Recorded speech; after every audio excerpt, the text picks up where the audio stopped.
Here's to you, dear listeners, and welcome to another episode of Metal Gear Mondays, the most thorough Metal Gear podcast, or Death Stranding podcast, if you like, on the internet. I don't know. I mean, somebody could be recording it for their own pleasure. I don't know who you are, and if you are that person, your lifestyle probably is not conducive to listening to other podcasts. I am Sam, your host, and I'm joined this week by Cole Duncan.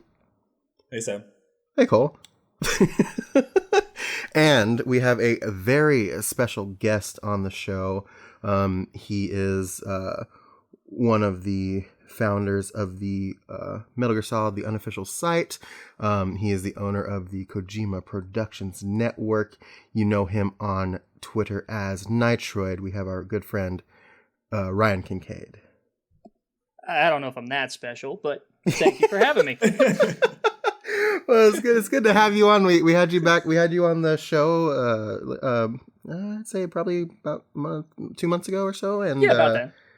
Had a good time talking to you about like what it was like to be on, to be part of the, the birth of the online Metal Gear community. It seems like, and it's good to have you back because it's.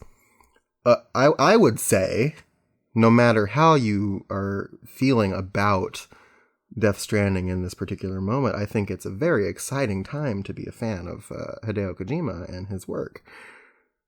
Yeah, he is off the leash right now, and that is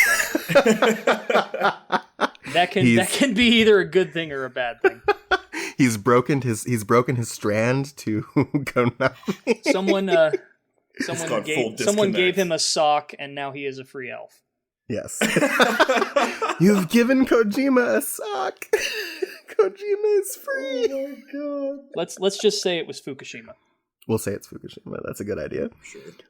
So yeah, I mean, we're in full like swing of Death Stranding fever. I think as you're listening to this, dear listener, we're like, I want to say like 3 weeks out. We're pretty close to. We are real close. Yeah, we're about getting a month. Really close. That's crazy. Yeah, the tension, the you could taste it in the air. Feeling a little uncomfortable after that. That's fine. I'm just gonna have a sip of my beer here really quick. We're all three of us are beard up. Cole, I forgot I was gonna introduce you as the quaffable Cole Duncan. Look, all I'm saying is that Corona Premier, very quaffable beer. Very quaffable beer. I got nothing else. I got nothing else to say about Corona Premier. We're gonna leave it at that. We're gonna leave it at that. Ryan might say it is a keto friendly beer. All right. There we go. So if you it is a keto friendly basic bitch beer. Mm-hmm. So if you participate in that lifestyle, both the keto lifestyle or the basic bitch lifestyle, or the quaffable lifestyle, we're not going to get a Corona sponsorship anytime soon. I'm working on it. Alessio doesn't know this, but I'm working on that Corona sponsorship. Yeah. We've been courting Heineken like really heavy recently. There you go. Mm-hmm. Mm-hmm. So nothing but beer sponsorships. Yeah, that's it actually. So again, here we are. Ryan, welcome back to the show. Glad to be back. I wanted to kind of get started here because as we know, like we just said, Death Stranding is on the horizon. I wanted to kind of start by discussing like how have you been feeling in the build up to this game?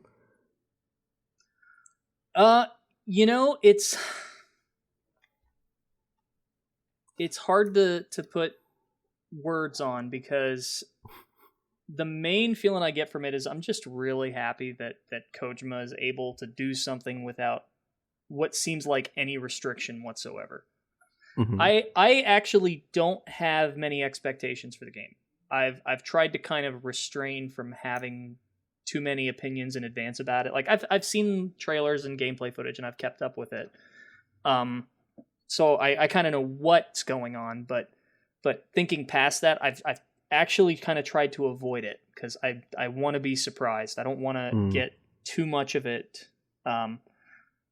I want to go in as blind as I can, but still kind of remain in that hype engine that he builds up, because that hype engine that he creates for every game he does. Well, it's almost part of it.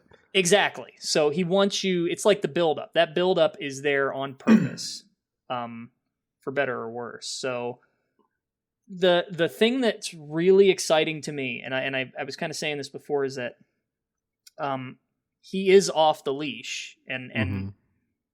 this is the first original game that isn't like a sequel or anything that he has written and directed since Police Knots. And I know a lot of people are hearing that and they're probably thinking, wait, what about Book Time? What about Zone of the Enders and all this? But he produced on those. Mm-hmm. He did not write them. He did not direct them. He had a hand in them, certainly, but that was not like a Hideo Kojima game. Yeah. And it'll even say like right on the cover. So like this is, you could say like this is the first time he's had a new franchise since Police Knots, and the first time he's been mostly off the leash, so to speak, in terms of creative control since MGS2. And you know, we can, you know, you can get into that whole argument if you want, but this is gonna be a litmus test for the kind of creator he really is outside of Metal Gear, and that's what's interesting to me. Yeah, it's gonna be like a kind of like almost like it's a character study of who he is. Yeah, very much. No, and I mean, it's hard to say how long he's had this idea in mind, but it sounds like he's had it for a while. I think he did actually mention that he's been kind of ruminating on this specific idea for quite a while. Mm-hmm. Well, that would make sense. I mean, he was wanting to do different things back, like all the way back to Metal Gear Solid 2. Like he was wanting to, you know, end the franchise there. So I mean, it makes sense that he could have had an idea for something, maybe not exactly Death Stranding, but for something like this. You know, just kind of ruminating for these past like few years. And you know, it's hard to say how many other ideas he's had, because you know he's constantly writing things down and coming up with ideas. And absolutely, you know, his assistant will tweet out like, "Oh, the boss comes up with umpteen different ideas a day," and like it's crazy to see. And like, it'll be interesting to see if the next thing after this is going to be just Death Stranding 2 or something completely original again. And I'm honestly hoping for the latter. I want to see fewer sequels and more original outings. Yeah, I think that's like what's excited me the most about it too, is like, again, you discussed, it's like his first, like, since Police Knots, that he's been able to go off the rails and write something new, and that's what's exciting about it, is that it is new. There are so many derivative ideas in similar games these days, and you know, and it kind of like it's kind of like the movies now, where it's like it's very hard to do an original movie. It seems like people have like everything's a remake or a sequel. Right. People are apparently for some reason now people are having difficulty coming up with original ideas for video games. So it's like to see something that is, I mean, at the very least, it's going to be weird, and I can handle that. Like, I'm here for weird. I don't know if it's so much that people are having trouble coming up with new ideas, so much as it's that the industry is very risk averse right now, which seems kind of crazy considering how much money there is flowing through it. You'd think they'd have a little more openness to trying new ideas. I mean, the video game industry is making money hand over fist in comparison to the movie industry right now. Mm-hmm. There's not even a comparison. Right. And especially, I mean, it's like, it's more expensive to get like entry into a video game, but you get more time, and you don't have the like burden of having to leave your home. You get more time out of it. You're not spending X amount of dollars for 2 hours of entertainment. You're spending $60 for convenience and like 8 to 40 hours of entertainment each time. So maybe it's that each singular game is itself more of a risk than each singular movie, even though the industry as a whole is making more money. Right, potentially. So it seems like Sony's really just kind of letting him do whatever he wants for this one, and maybe that's because it's like a new studio and they want to get the name out there, and really like this is almost more advertisement for the studio than it is advertisement for the game, so to speak, if that makes sense. Yeah. Sure. Well, it was a big get for them too, right? Like when it was announced that it was going to be a Sony exclusive and he was working with Sony, like it was a big get for Sony, especially coming off of like... It's bigger than you think too, because if you look at the legal disclaimers on the bottom of the posters and the promotional materials for Death Stranding. Death Stranding is owned by Sony. Oh, wow. Yeah, Okay. it's not... Kojima Productions may be making this and they may have full creative control, but this is a Sony product. Huh. So this is like one of those things where like it's not going to Xbox ever. It's not like a timed exclusive. Like this is... I think there is precedent for Sony games coming to PC, but I wouldn't expect it. I mean, I would not be surprised if this comes to PC. In fact, that may be part of their agreement with Kojima Productions. It's just this is just speculation. But Xbox, probably not. Wild. I mean, to an extent, that can be expected. I mean, Kojima has a long history with Sony. I mean, as not only through Konami, but just as a producer himself. I mean, it's interesting now, though. I mean, I wonder how many friends he has there now that Andrew House is gone, Sean Layden is gone, Jim Ryan is now CEO, and I don't know what Kojima's relationship is like with Jim Ryan. But with everything changing in Sony as quickly as it is, I'm hoping that doesn't shake up their relationship. I hope not either, but I feel like he's respected enough in the industry that it wouldn't cause too many problems. I feel like if you're a CEO incoming to the PlayStation division or incoming to Sony, like I can see you knowing who Hideo Kojima is and just he's almost untouchable. Because if you so prolific, wrong him, then you're gonna bring down the wrath of pretty much everybody. Yeah, Konami learned. I wonder, one thing you mentioned, and this is something that we have also discussed on the show, is that like they are kind of letting him do whatever he wants to, which Konami, like, I mean, he got away with a lot at Konami, but they definitely like reined him in a little bit, and I had wondered if that was something that maybe he needs almost. Hard to say.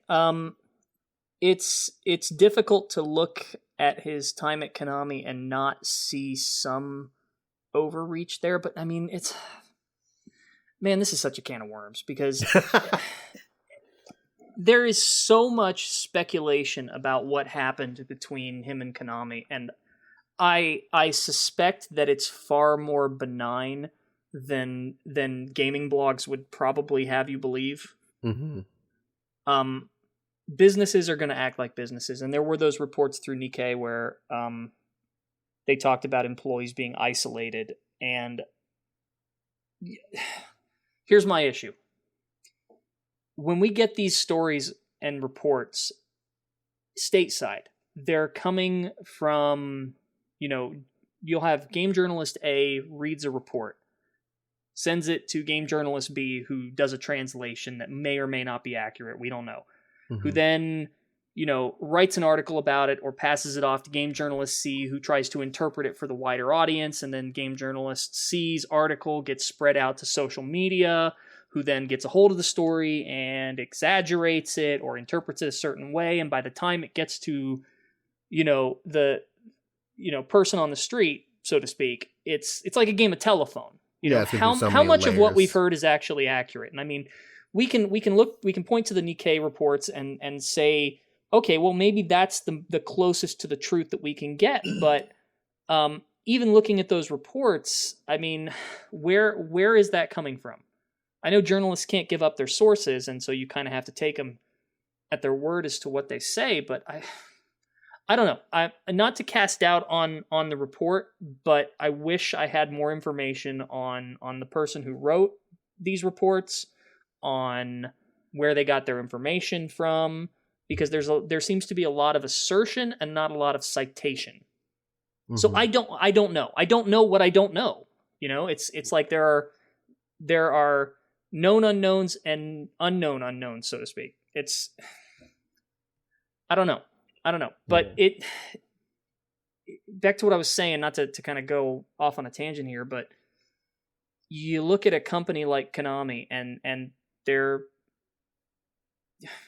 okay. Let's kind of take emotion out of this for a second. Let's put personal feelings about what happened and put it on a shelf somewhere for a minute and just look at this clinically through a lens of objectivity. Yeah. Let's try and be objective here. Konami is a large company that makes games, and you have a singular game designer who is building up a very, very prestigious reputation, who is then also putting his name on all your products, in some ways more than your name is on the product, even though you own all the properties. And then he's building a subsidiary company inside of your company that his name is on instead of yours. And then he's building another subsidiary in the States, and he's putting money into that his name is also on, that your name is not.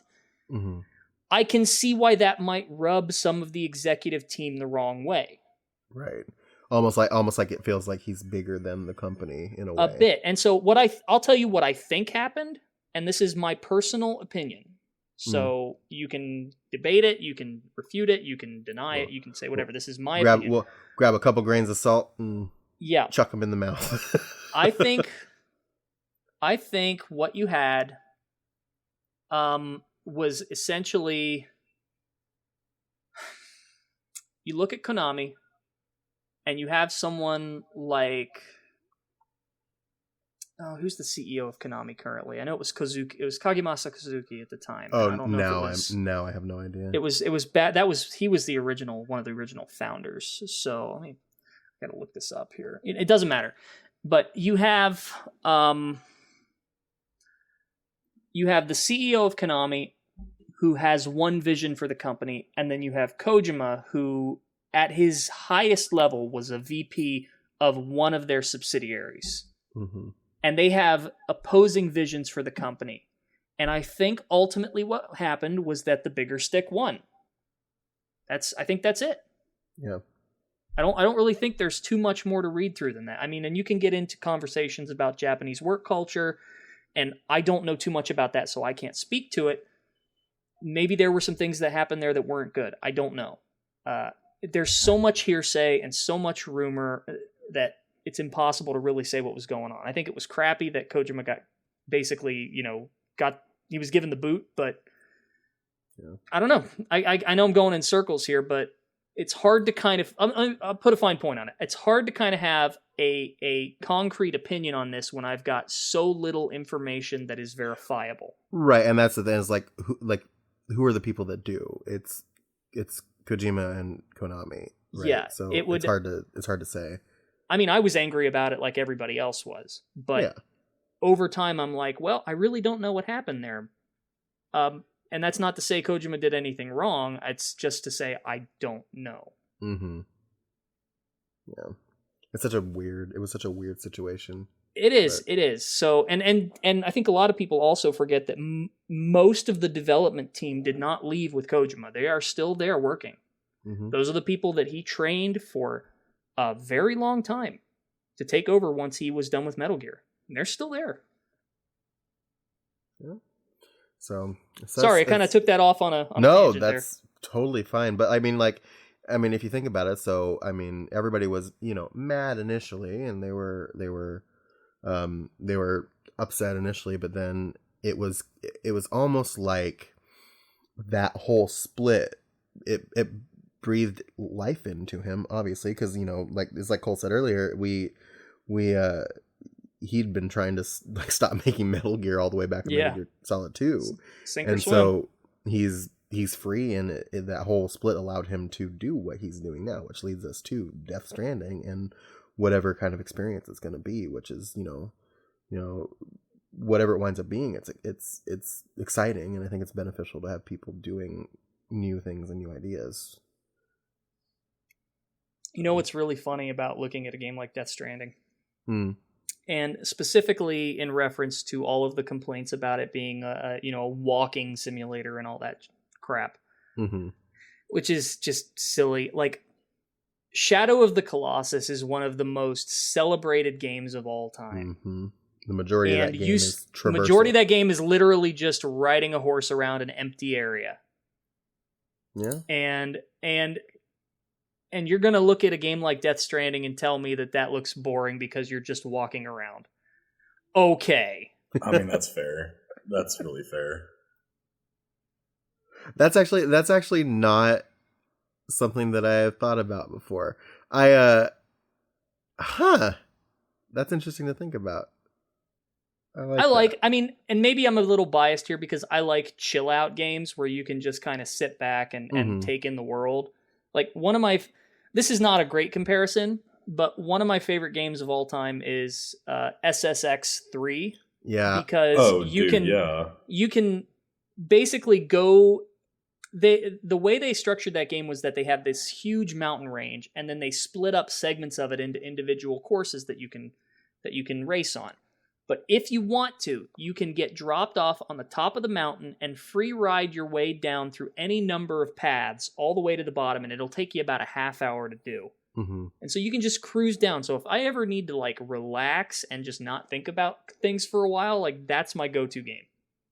So the idea of going into Death Stranding and just kind of walking around and taking in that scenery and just figuring out like, okay, I just need to make it from A to B and I can do that at my own pace the way I want. That's cool to me. Yeah.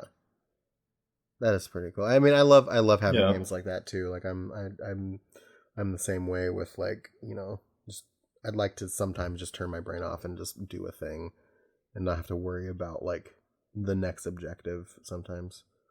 Like I get the impression that people who complain about Death Stranding being a walking simulator probably don't take walks in the park very much. Yeah, they don't. You don't get the pure relaxing bliss that is just hanging out in a park for a little bit. Yeah, dude, just like it's like, dude, okay, you know, complain about it being a walking simulator, but have you ever been fishing? Just have you ever been fishing? Like... it reminds me of that. On that note, I hope that Death Stranding has fishing. That's my I do one hope it. I will. Fishing was like my favorite thing to do in Final Fantasy 15. I think Yoko Taro said, was it Yoko Taro who said this? It was like, it's not really a JRPG if it doesn't have fishing. I mean, it sounds like something Yoko Taro would say, and he'd be correct. So,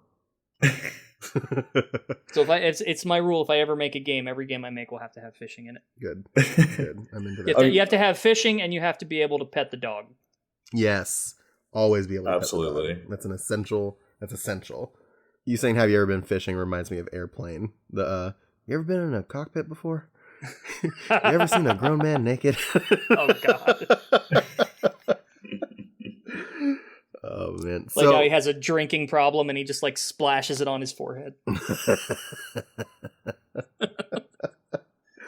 So yeah. So I was wondering. So you've kind of been, you know, like you said, you've tried to keep yourself in that like hype machine, right? And so I made a point because, you know, doing this podcast, we do a lot of coverage and we try to cover as much as we can, if not everything. And one of the things I had pointed out on Twitter and on the show was that, you know, we're people were just like, well, I don't want to watch 50 minutes of gameplay. I don't want anything to get spoiled for me. And I'm sitting here just like, this is the man who until release date made us think that Metal Gear Solid 2 was going to be about Solid Snake, and it wound up being Raiden for most of the game. So I was never worried that spoilers were going to be a huge deal, because like he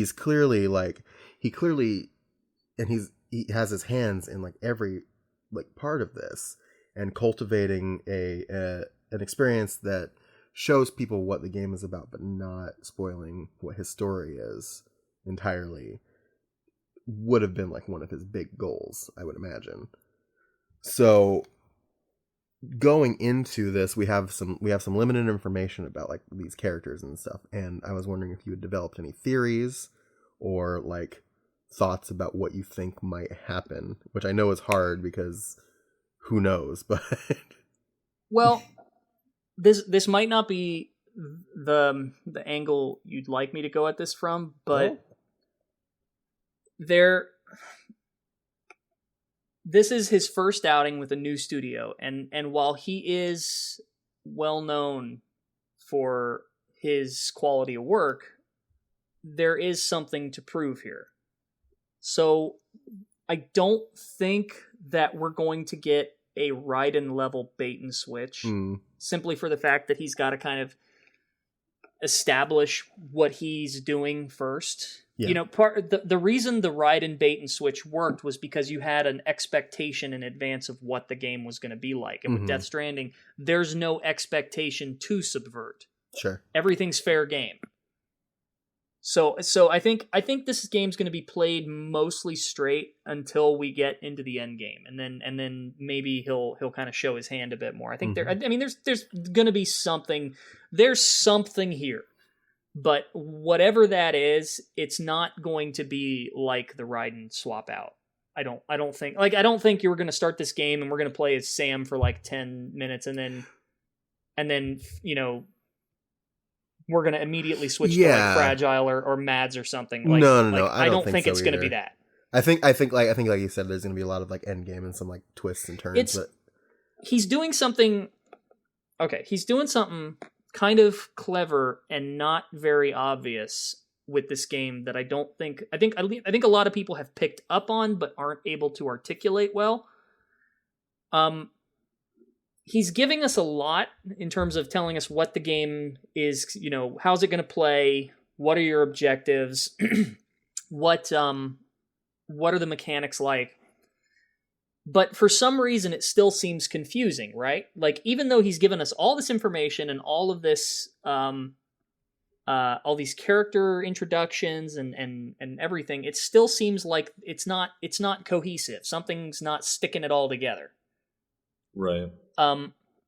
He's not giving us the context that makes it all click. And the context is the title. What is Death Stranding? Mm-hmm. That's the one thing he's not telling us. What does that title mean? And the most he said is like, oh, it's a reference to, Life Stranding, which is, where whales wash up on the beach and like, okay, that tells us nothing. Thanks. Once you have that piece of information, I think everything's going to click. Yeah, sure. I mean, like Higgs. So if you want speculation, if you want, okay, this is about as far as I'm going to go with speculation here. Okay. But here's what I've got, and this is very terrible. Mm-hmm. And I'm far from the only person to think along these lines, but the feeling I get about this is that at some point science figures out how to science quantifies the afterlife. Mm-hmm. And in the process breaks the barrier between our world and the afterlife. Mm-hmm. And so there's whatever's going on, it has to do with that. Like, we figured out that the afterlife is a real thing and it's pretty messed up, and someone broke the wall between those two, and now they're flooding into each other. Mm-hmm. Like, that's about as far as I can get with this, honestly. And I may be completely off, but that's what it seems like's going on. I mean, that's not as far-fetched as every other theory that's come out about this so far. So, I mean, like, that one's pretty on the level, honestly. It's interesting to see him go. I mean, definitely there's something going on with the afterlife, and he likes to, his thing has always been, okay, well, we'll drift into the supernatural, but we'll also sprinkle little scientific explanations that make them not too far detached from reality. which with varying success in the later games, right? Yeah. When we start getting into nano machines for everything. Yeah, nano machines. We have our ghost dad sorrow, Right. but when you kind of accumulate it all and you look at the big picture of Metal Gear, the truly supernatural stuff that isn't explained, you could it's a short list. You could almost count them on one hand. Mm-hmm.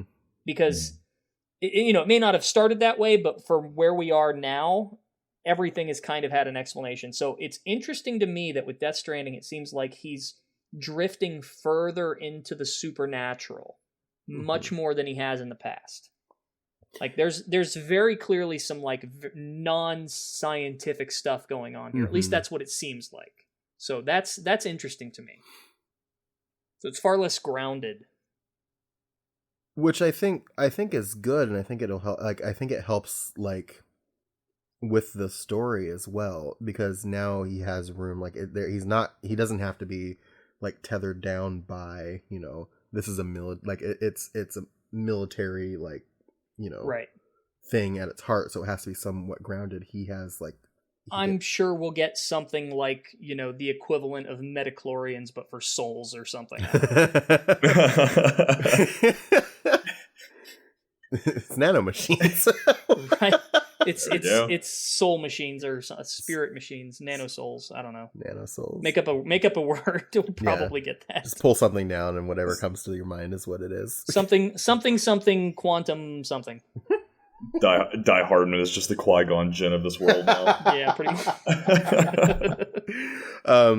That actually reminds me. So reminds me. It makes me think about. So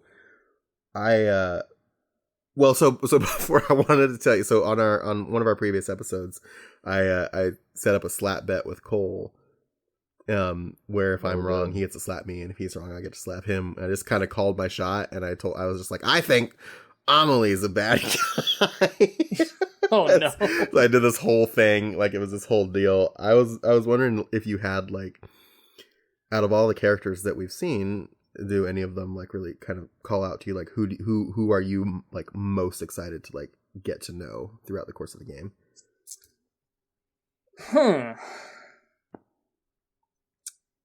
That's a good question. Well, I'm kind of going through them in my head here. So I think that Cliff is just probably Cliff. Yeah, he's like the right amount of mysterious. Yeah. Probably Cliff or Higgs. Mm-hmm. Yeah. Higgs was always the one that I really wanted to know more about. It's more like with Higgs, it's more like I want to know what the heart of the division between like Bridges and his organization are. Like I want to see that. Like what's the analog there? Because if this is supposed to be a game that is vaguely about the political split in the West right now, right, then it's safe to assume that the political division in the game is going to reflect that to some degree. Mm-hmm. And I'm kind of curious how that's framed. So that's why I kind of want to know more about Higgs. I mean, they're literally called madmen in Latin. Like what exactly. is why? Like what is the correlation between them and the UCA and why? There's a lot of references that they're doing too. Like maybe I'm not sure what it's going to mean yet because I've never read it, but the device that they have on their shoulders for detecting the BTs. Yeah, it's called the Odra sensor. Which is from right. It's from a Kafka novel called The Cares of a Family Man. Is it? Or not novel. It's like a short story or something. Yeah, but I haven't read it. But it's like some weird starfish looking thing. Huh. And I need to read it because I don't remember the exact. I guess I'm gonna start reading Kafka. There's some sort of like narrative purpose for it that's I don't know because I haven't read it, but like they're pulling references from or pulling inspiration rather from all over the place. So sure. Now, like I'm also kind of curious what the constant like gold seems to be a recurring element. no pun intended, but it's you constantly see gold everywhere, for example. Well, like, and it is kind of iconic, like gold, like, and then like Higgs's mask is gold, and like what's all right? This? Yeah, and then you have those like hand-looking things growing out of the ground. Mm-hmm. Yeah, the catcher that Higgs summons has a gold face. Right. So what's going on there? Like, what is that? Amelie's necklace symbolic of. Mm-hmm. Amelie's necklace is also gold. Higgs takes it. Yeah, didn't Higgs have the same thing? I think. No, I think he took it from her. Oh, he took. Okay. Yeah. You remember when people were like looking at the necklace and like trying to decode, like, is there a message in Morse code? Like, come on, guys. Maybe it's like Shyamalan, where when Red appears, something bad's about to happen. honestly, all kidding aside, it could be something that simple. I mean, like a lot of people. I'll give you an example of something kind of like that. And I mean, this is more conjecture than fact, but take it for what it is. But MGS5, a lot of people complain about the lack of dialogue and how everyone's really quiet and they don't say a lot, and so obviously that means the game was unfinished because there wasn't a finished script and they didn't have time to record it, or they were going over budget and couldn't record. Blah blah blah blah blah. Truth is, it was probably like that because Kojima was really big on the movie Drive at the time. Not a lot of dialogue in Drive. Nope. Love that and movie. he would not shut up about it. Well, now his good friend Nicholas Winding Refn is in the video game. Exactly. Yeah. So sometimes a spade is a spade. Yeah. That movie, Drive was a good movie. Yeah, it was a really good movie. Didn't he get like a replica of the jacket or something too? I think so. Yeah. Which is still a really cool jacket too. But seriously, I mean, cool a lot of the times when you see stuff in his games, it's not because there's a deeper meaning to it, though maybe it's you could argue that it's in service to some deeper meaning, but a lot of the time it's because he saw a cool thing in a movie and wanted to put it in. Like Solidus's flame trails in MGS2 whenever he accelerates is literally just ganked from Back to the Future. That's the only reason it's there. It makes for a cool effect. I mean, it does, and that's fine. It's okay to do cool things. That does not make you shallow if you like cool things. Well, it's one of those things because like I have like a ton of tattoos on my arms, and they have some meaning behind them, but it's a lot of it is just like I like this thing, and so like. I think that's the most honest way to do things. I mean, I'm not saying you shouldn't think about things and plan it and structure it. Yeah. But there's nothing wrong with honest enthusiasm. No. Not. You're not shallow for liking things. Yeah. Be proud of the things that you like. Yes. I mean that's the entirety of this podcast. Yeah, we're super proud that we like Metal Gear. We made pretty much. We've done it for 4 years. So yeah, there's been a lot of stuff going on in the development and the process of this game coming out, and one of the things that has happened in the run-up, which I think you had said something about, was the controversy quote surrounding those tweets that Hideo published. Oh yeah. So we actually we haven't really covered. We've mentioned it in passing, but we haven't really covered it on the show, and I think it's probably this is a good time as any to kind of talk about it because we have you on. So there were 2 tweets that Kojima had published that got a little bit of flack. One of them got responded to by the official Toe Jam and Earl Twitter account, which is like cool.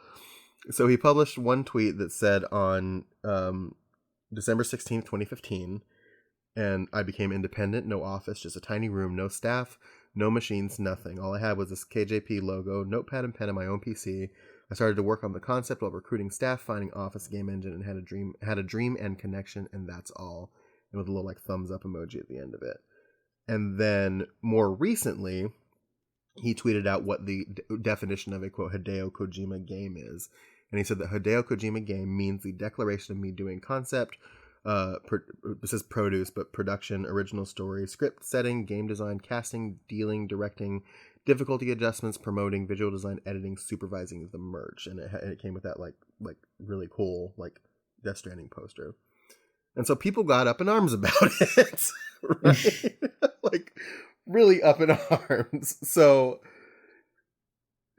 what it boils down to is basically a translation problem, because the tweets are very different in Japanese, and we could have gotten to this a little bit earlier too when you're talking about like those reports about like his split from Konami where they're like sent through so many filters. This was like a language thing.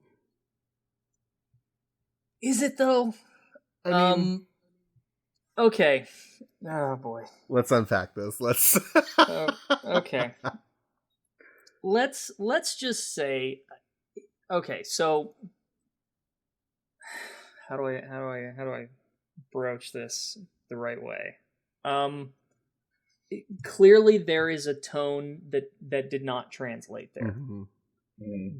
But that aside, did he really say anything that was all that wrong, or are people just looking for an excuse to tear him down? I think they might be looking for an excuse. I think what the like I said, I say controversy in quotes. I think the problem was, what came out was it very much seemed like he was taking credit for stuff that, that he had help on, I guess, is what the big issue was. I didn't read it like that in the first place, though. I mean, and that's you kind of have to be an idiot not to think that that other people help in the process of making a game. You kind of have to be intentionally dense to read it that way, I think. Like, of course he's got help. He's a supervisor, though. Yeah. He's making calls about these things. He's calling the shots. And ultimately, he's responsible for it, which means that if this game fails or succeeds, it's on him. Because if Death Stranding, if I don't think it will be, and I think that, heaven forbid, but if Death Stranding comes out, November 8th rolls around, and people play it, and it's like a 1 out of 10 video game, nobody's going to be calling for the head of like the dev team. The dev team. They're going to be coming for Kojima. Right. Funny that, huh? Mm-hmm. Yeah. So, I mean, I think that like there's a lot of armchair Kojima experts who like to come out of the woodworks every time, there's a little bit of vulnerability apparent. Sure. Mm-hmm. And it's so annoying because this idea that he doesn't credit his staff, that he takes credit for everything, that he doesn't how is it put on Twitter? He doesn't elevate his staff. I saw so many people just talking like they had followed him for years and very clearly hadn't. And it takes you maybe like, if you have even a peripheral familiarity with his work, you'll know that that's the furthest thing from the truth. Yeah, I mean, there's recorded examples of him elevating his staff. How many of the people who have worked for him can you name, just off the top of your head? I mean, I name 3. I like off the top of my head, like I can't name most of them, but I think that's systemic of like just the industry, because I can you name one? Fukushima for one. Okay, what's another? Yoji Shinkawa. Okay, you got one more? Ryan Payton. Okay, so who did the art for Halo? No clue. Who did the art for Call of Duty? No clue. No idea. Who did the art for Far Cry? No idea. How about who did the music for those games? No clue. Okay, so you see my point here. Yeah, generally speaking, most people who follow Hideo Kojima and actually pay attention to what he puts out there from his company, people who actually know what they're talking about, can off the top of their head name 3 or 4 or more people who are on his staff. Yeah. How many other developers can you say that for? Not many. I mean, that's fair. Let's even look at like let's look at like an auteur developer or somebody. Let's look at, like, I hate to use this example because I'm not a big fan, but like David Cage. Mm-hmm. Name somebody who works with David Cage. I got Name somebody who works with Peter Molyneux. Name somebody who works with Ken Levine. Name somebody who works with oh god, I'm blanking. The Double Fine guy. Oh, Tim Schafer. Yeah, Tim Schafer. Name anybody who works with those guys. And other than maybe like some super hardcore fans, you can't do it. Mm-hmm. Yeah. Yeah, that's very true. That's and fair. Nobody has a problem. Now, maybe they aren't kind of projecting the same auteur level attitude that Kojima does, but don't tell me that he doesn't elevate his staff, because he puts them front and center on just about every aspect of this stuff. From the podcasts to the art. I mean, the fact that Aki Saito does his side projects. I mean, this is a ridiculous idea. Yeah. You had a tweet not too long ago, like showing off the like in Metal Gear Solid like subsistence, like where you can go into the menu and actually see every single member of the development staff, like everything about them. I mean, like it's the coolest thing ever, man. It was it's really cool. Then it's called okay. So after Metal Gear Solid 2 came out, or rather, when from the moment that game became public, with that first trailer all the way up until release and afterwards, people were amazed that was even possible on not just the PlayStation 2, but in video games at all. Yeah. Like, that was breaking expectations. That was setting a bar higher than anything had ever been set. I mean, you had people who worked in PC gaming that were like, holy shit, how did he do this? Yeah, you can do that. Yeah, because there was such a level of attention to the production value and to the storytelling that really no one had been doing at that point. And so there was all this mystique around the game. So what they did was they released this standalone disc called The Document of Metal Gear Solid 2. And it got bundled with Subsistence in the UK, and I want to say in Japan, but I think I'm wrong about that. And it got released standalone here in the States, and it's basically a development Bible for Metal Gear Solid 2 that lets you browse staff biographies, the entire script, the game design document, the development timeline. You can see how they did the music. You can view 3D models, browse cut content, view all the cutscenes in real time and fly through them as they're playing so that you can view them from any angle. I mean, everything you could imagine was on this thing. Yeah. And it was incredible. And yeah, the staff biographies were awesome because it broke down. It clearly didn't have everybody, but the key staff members, of which there were quite a few, you could go in and view a little picture and a little bit of information, and they had a quote in there, and it told you what they did. And I've never seen that done in another game. Yeah. Which no one has ever done that. No, like not even a little bit. We're very familiar. We've been trying. I think we've been trying to get our hands on a copy of that for a while because it's kind of hard to find now. I think unless we're not looking hard enough. But I'll help you with that later. Very cool. To hear. So yeah, it was unprecedented. But nobody knew about it. There's actually a really funny anecdote about it too, where Kojima went to one of the bigger retail stores on the day that the document released. Mm-hmm. And what blew his mind was that all of the people waiting in line to buy it weren't gamers; they were game developers. Mm-hmm. Well, because that was it was all thing, it was a development Bible. Like it was just like, and everyone wanted to get tips on it. I mean, there are coding examples in there. I mean, it is in depth. Yeah. And it's one of those things like it was done, and then if we jump to today, like you see like development videos and people talking about like the development of games and like the people who make the games and whatever, but nothing like that has ever been done since. Right. It may be about games, but it's not done through the medium of games. Right. And if we're going to push if we're going to push the medium forward, if we're really going to take it seriously, you have to start using it for other things other than just the thing you're selling. I want to see people like do. Could you make a game that's also a documentary? Ooh, yeah. That's like I would thought. Like if I was ever going to make a game, I would want to do that. Yeah, that'd be pretty cool. That'd be really, really cool. And I'm not sure if it would work, but like no one's trying this stuff. You know, gamify the credits, gamify documentaries.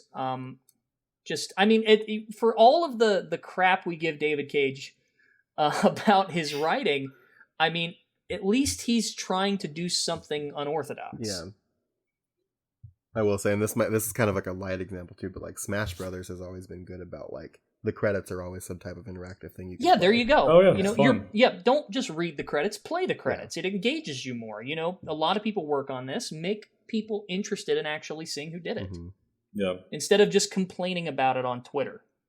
Yep. So how many of the I saw a lot of game developers complain about Kojima, saying like, "Oh, he could really, our industry lives on the backs of these creators, and for him to do this, it just hurts." and I'm thinking like, you sanctimonious little, like, okay, put your money where your mouth is. Elevate your developers. Yeah. Do something like the document of MGS2, or shut your mouth. Yeah. Yeah.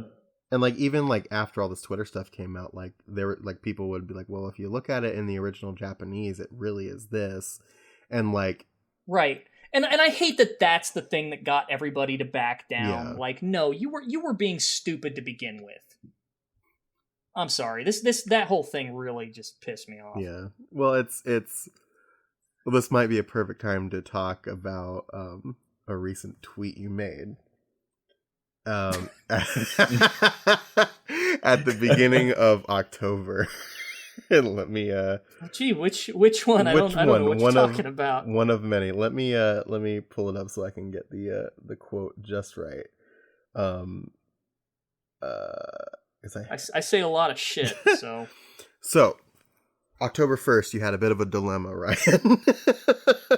I'm scrolling back like, oh yeah, this. Yeah. Do you A, try to futilely correct misinformation about Metal Gear, Hideo Kojima, and Konami by making YouTube videos, potentially hamstringing my other creative efforts? Or B, ignore it and learn to let people be wrong on the internet, but also maybe lose my damn mind? And you also put a fun option C, which was make my own Metal Gear game with blackjack and hookers, which is my vote. Yeah, likewise. Absolutely. Likewise. I'm leaning towards C. I'll tell you. I'll leave it at that. But if you want to elaborate, if you feel like elaborating, I'd like to talk to you about option A a little bit. Well, okay. Let me think here, because what do you? Well, so I guess my main question, my first question about it is, what was the thing that prompted you to do that, to make that tweet? Okay. I don't want to call anybody out. Okay. But it was something very specific. Okay.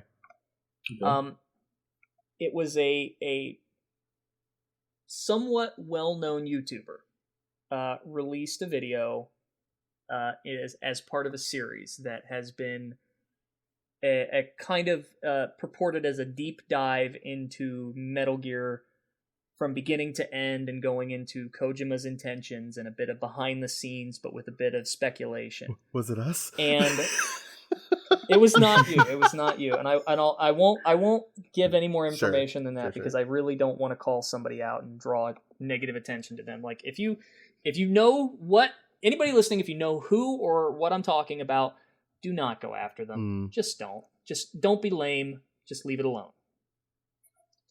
You know, if you want to refute the point and do it politely, but don't go attacking people, please. Okay. And that's good advice. Okay. And that's good advice for anybody. For anybody and anything. For real. Just if you attack people even though they're wrong, it makes you more wrong. Mm-hmm. Just don't. So now that I've, ridden that moral high horse for a second, let's get back to brass tacks here. Okay. So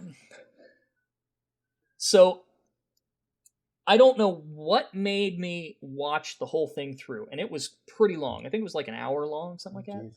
Mm-hmm. Maybe over an hour long. It was pretty long, and again, given that this was a pretty long series, it's a lot of content. So I listened through it, and I was starting to think like, man, should I have like a bottle here so that I can take a drink every time this person says something that's completely inaccurate? Mm-hmm.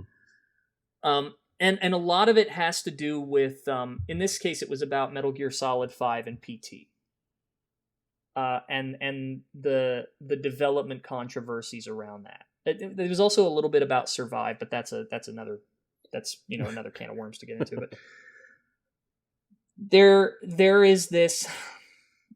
I don't want to dive into the specifics because we'll extend this podcast out for like another 2 hours if I do. But the gist of it is there's this common attitude or belief rather, that Metal Gear Solid 5 is an unfinished game, whatever that means. When you really in software development, finished and unfinished are very nebulous terms. They don't really.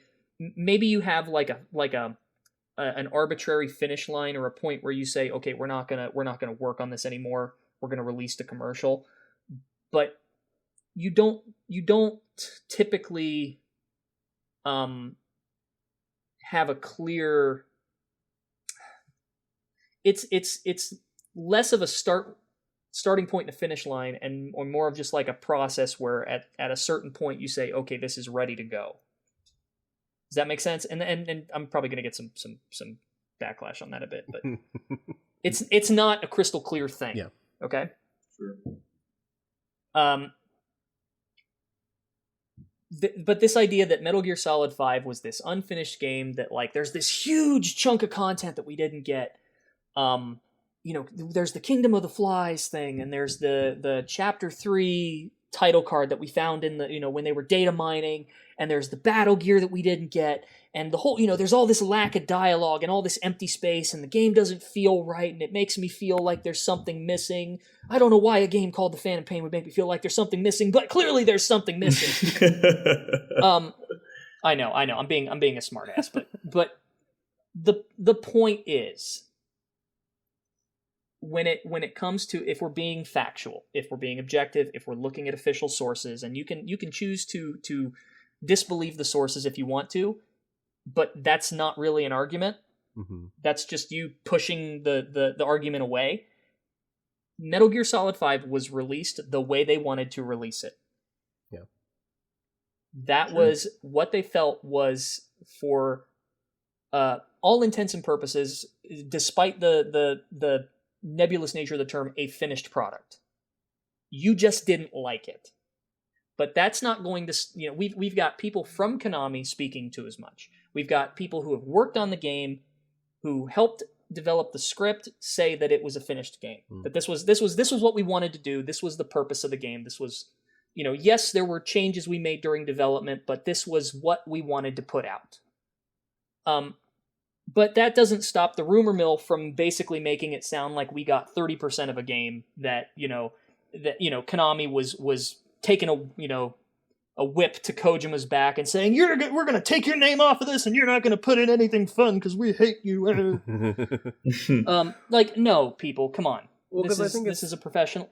I think it's the difference between because 5 clearly was not everybody's cup of tea. We've on the it was a very different product. Yeah. Yeah, on the show we've also had things to say about that in however many words, but it's like, I think to there are things I don't like about it. Quite a few things. But I think doing stuff like that is taking it too far. I think painting, it's very easy to be upset with something and then paint your own narrative on top of it. Let me put it like this. If Metal Gear Solid 5 is unfinished, then so is MGS2 and MGS4 and who knows how many other games he's worked on, because there is so much content that was planned and got removed, either because it didn't work or they didn't like it, or they just couldn't work it in the right way. Then I guess those games are unfinished too. Let's look at MGS2 didn't have the gameplay sequence where you run from the tanker.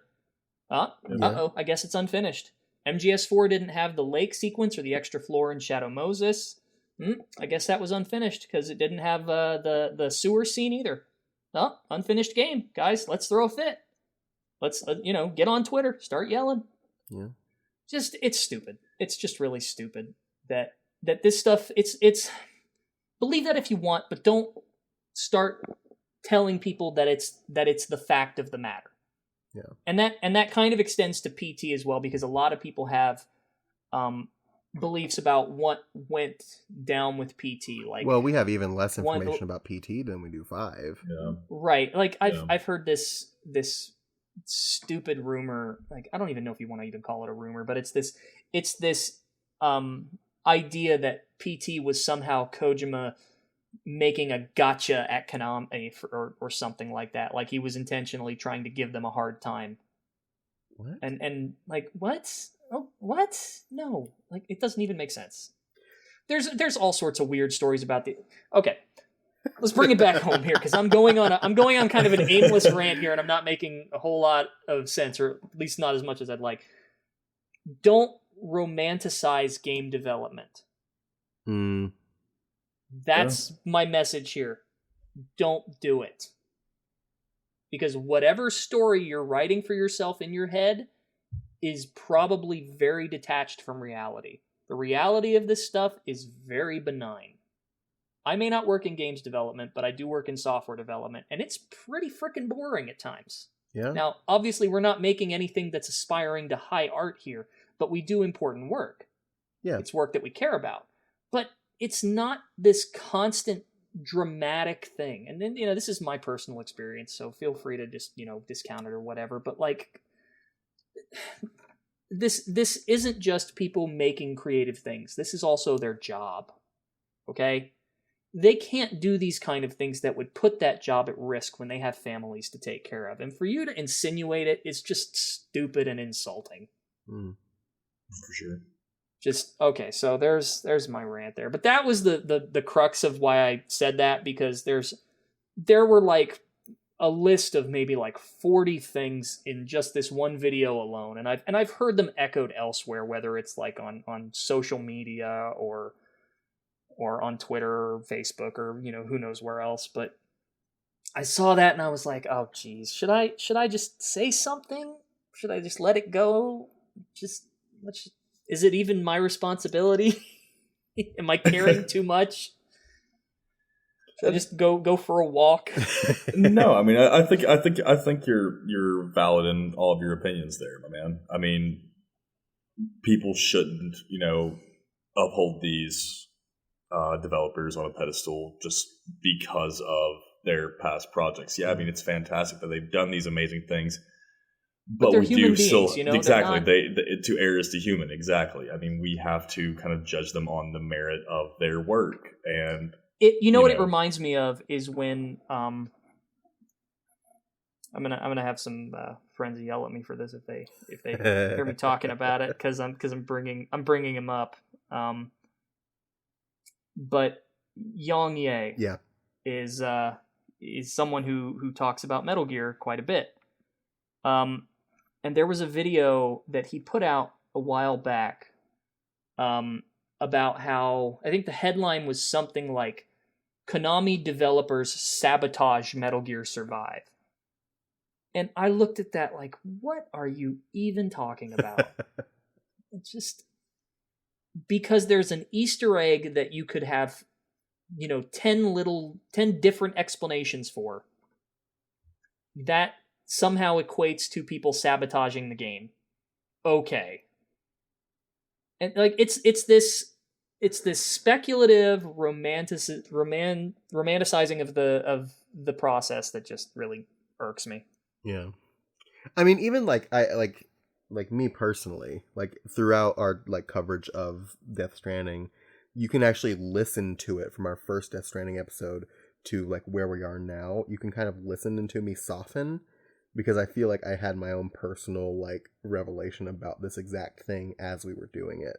And so I understand that and like feel that, more than anyone right now.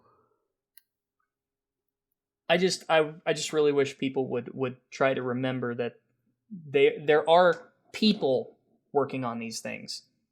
Not abstract concepts with names and faces that do crazy art and do crazy things like characters in a book. No, they're people. Yeah. Let them be people. Let them be people. They're going to do things that you agree with, and they're going to do things that you disagree with, and ultimately, most of it's going to be out of self-interest. So, because it's their job. Yeah. So, chill out. Yeah. Is there anything in particular with, Kojima's upcoming work that you are maybe hoping to like find or, see like a certain kind of style? Or as a fan personally, I love the fact that we're getting this kind of drab art style and, scenery, and I like there's a stealth element to it. is there something in there that you are, looking forward to? It's kind of boring, but not really. It's No? every game has had kind of a distinct identity to it. Even Sure. throughout Metal Gear, each one is kind of unique in its own weird way. It's got its own personality. And so Right. I'm just kind of interested to see, like, what's the new personality going to be for this one? Do you have any speculation as to what that, just off of what we've seen, what's your read so well, far? okay. Not to get too deep into it, but Sure. with the game, with most of the Metal Gear titles, the pretty much the newer ones, each one has kind of drawn from one aspect of kind of a core central question. And so, okay, let me be a little more specific. Okay, I've heard some people call MGS 1 through 3 the Identity Trilogy. You ever heard that before? No. So MGS 1 is about genes, MGS 2 is about memes, MGS 3 is about scenes, and everybody kind of gets that gist, right? Yeah. Right. And then 4 comes along is about sense, and 5 comes along is about peace, and Peace Walkers. Peace, yeah. About peace. Sometimes it's hard for me not to call it that. I don't know if you've ever seen, but there's a picture of like a pre-release logo for Peace Walker that has it labeled as Metal Gear Solid 5 Peace Walker. Huh. Yeah, I'll show you that later. It makes sense because Peace Walker was so essential, I think, to the story. Yeah. And it wasn't like a V, it was just like the old school Metal Gear Solid logo but with a 5. But the core question at the center of these is basically what makes us who we are. What are the things that define us as people? Mm-hmm. Is it our genetics? Is it the things we learn? Is it the time we're raised in? Is it something indefinable? Is it something that's just unique to us? Is it the connections that we make with other people, or is it the conflicts that we have with other people? So, I mean, they all kind of come back to that similar core question. So Metal Gear Solid ultimately is about what makes us who we are as people. Mm-hmm. Not to get too, romantic about it, but that's kind of where it all comes from. No, go ahead, buddy. But there's also an element of each game to a degree kind of reflects Kojima's own life at the time. Like, and any artist is going to do this. It's nothing right. out of the ordinary. Mm-hmm. He's drawing from his own personal experiences and he's right. putting that in. So, MGS1, he's talked about how a lot of Metal Gear came from the time he would spend playing hide and seek with his son. Yeah. There's a lot of inspiration drawn there. MGS2 was drawing on the fact that there was so much anticipation for a sequel to MGS1 that became a meta element of the game. Yeah. MGS3, he dived into a bit of his own history. I mean, he wanted the game to start on his actual birthday, but pushed it a year forward because he wanted to include the Kennedy assassination as part of the right. plot. Right. But that goes into his own personal history a bit more. So that's getting into his past, the generation he grew up in. And MGS3 has this theme of kind of like the generations and the changes from generation to generation. Mm-hmm. 4 comes in and gets a little murkier, but ultimately that was trying to say, hey, there's this intangible quality to a person's identity that you can't quantify it. It's just something unique to them. It's like, call it a soul, call it their sense of will, call it whatever you want, but there's something unique to each person that makes them who they are that you cannot pass on. That is uniquely you. Mm-hmm. And 4 kind of tries to try to touch on that. Yeah. So like, yeah, there are these, kind of compounded elements where, you've got the theme and then you've got Kojima's experience, both kind of working their way into that story. So if there's kind of, to bring this back around, if there's something I'm looking forward to in Death Stranding and seeing what's there, it's what's he going to do in that regard. We kind of it seems like that's starting to coalesce already, because it looks like the game is going to be in part about how he lost everything and rebuilt, rebuilt his company and got everyone back together and used the connections that he had to get back on his feet again. Mm-hmm. So there's a bit of that to it. But then there's also the element of reconnection. So I wonder, is he going in a different direction, or is it still kind of touching on that aspect of this is what makes us who we are? The bonds that we form with other people. So, right. So I don't know. Yeah, I'm curious, and that'll probably, come out over time. Yeah. It's probably not something people will really know how to put words to right away. Well, these games tend to not be understood until years later. Well, he's even said as much. Like, he did those interviews around TGS time where he was just like, I think that that people are going to need time to digest it, and maybe sometimes even people will have a life experience in their own lives which will make them think about, well, that's what Death Stranding was about. Right. So, I mean, it'll be interesting to see how he tackles this, because, I mean, issues in the West are nuanced right now. You kind of have to be in it to get it, mm-hmm. and so I'm wondering if he's only got like a surface level read of the situation, right. Or if he does understand it, and I don't know. It'll be interesting. It'll be interesting to see an outsider's perspective, regardless. Yeah. Oh, for sure. Yeah. Well. And that's sorry. I talk a lot. So. No, that's what we had you on for, man. This is great. That's all. I guess. I mean, there's more to say about it, but that's all there is to say about that. Just dust the hands off. Take a sip of your Corona. What was it? Corona? I am fresh out. Well, that's maybe I shouldn't drink when I do these. Or maybe no, I think you should. That was fantastic. Maybe it's the best decision you could have made, Ryan. I mean, get something harder next time. So yeah, I mean, unless you have like anything in particular you'd like to add, I think that kind of does it. Just everybody keep an open mind. Yeah. And don't get too upset if it's not what you want. Mm. Everybody makes things not just for other people but for themselves. So if it's not for you, maybe it's for somebody else. I don't know. Yeah.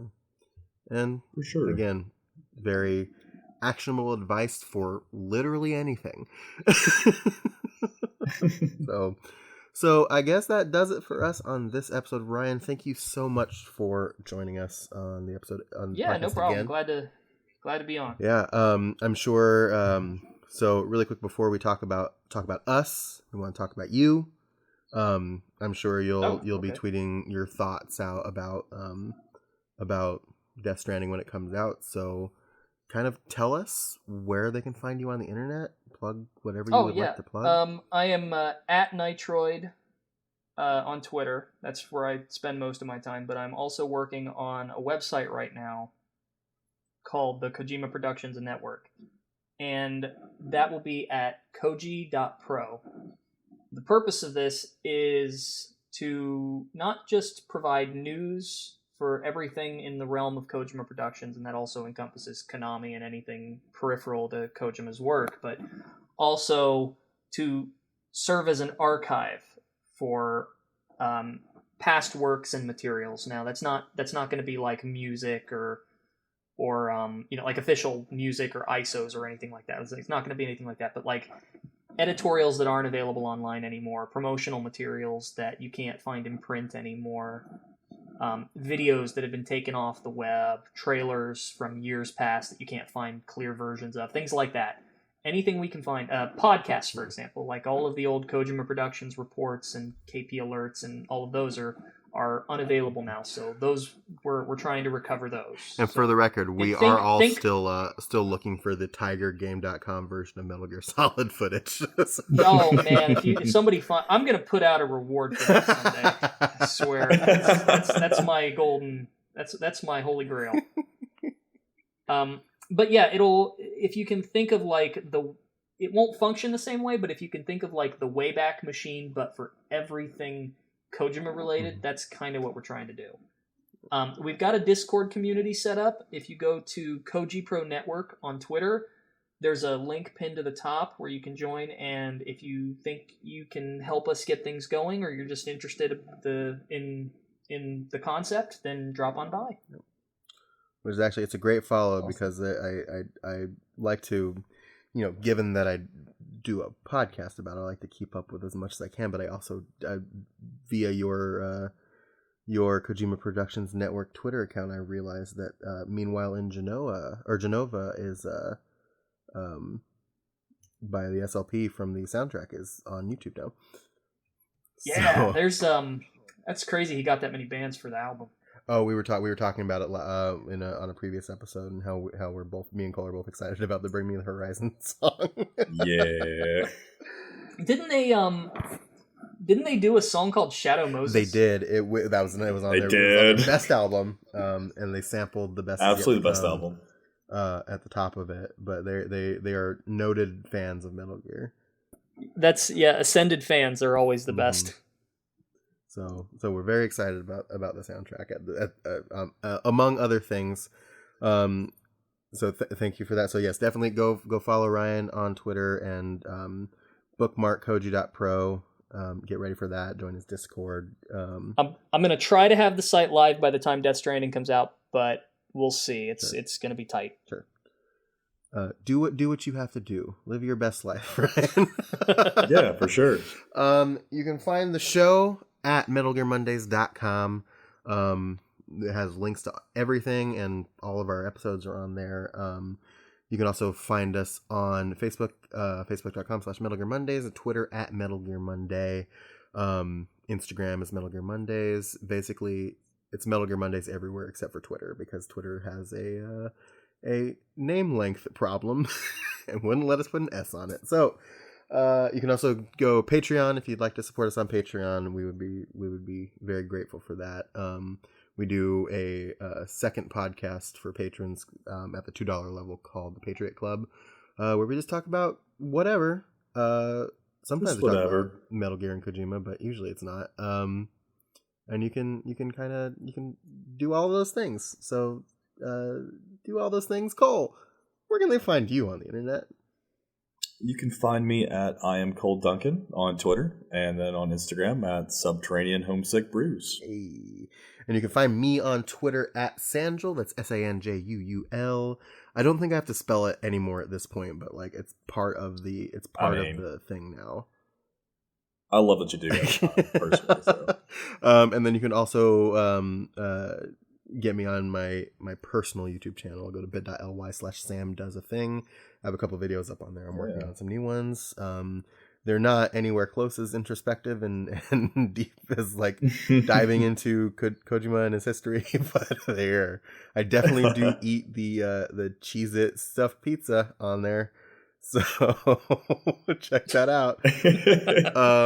And yeah, that is about it. Ryan, you may or may not be aware of our outro, where we try to meander our way to saying it's just a box to get us out of the podcast and into our regular lives. Oh god, yeah, I had to do that last time. You did. Okay, so I won't make you. I won't make you do it again. Then I don't have any ideas. No ideas. I wasted my one good one. Yeah. Well, so let's see if we can, because Cole's been doing it the last couple of weeks. I've been putting in work. I'm just letting y'all know. Please save me from embarrassing myself. So I'm gonna I'll any more than I already have. I'm gonna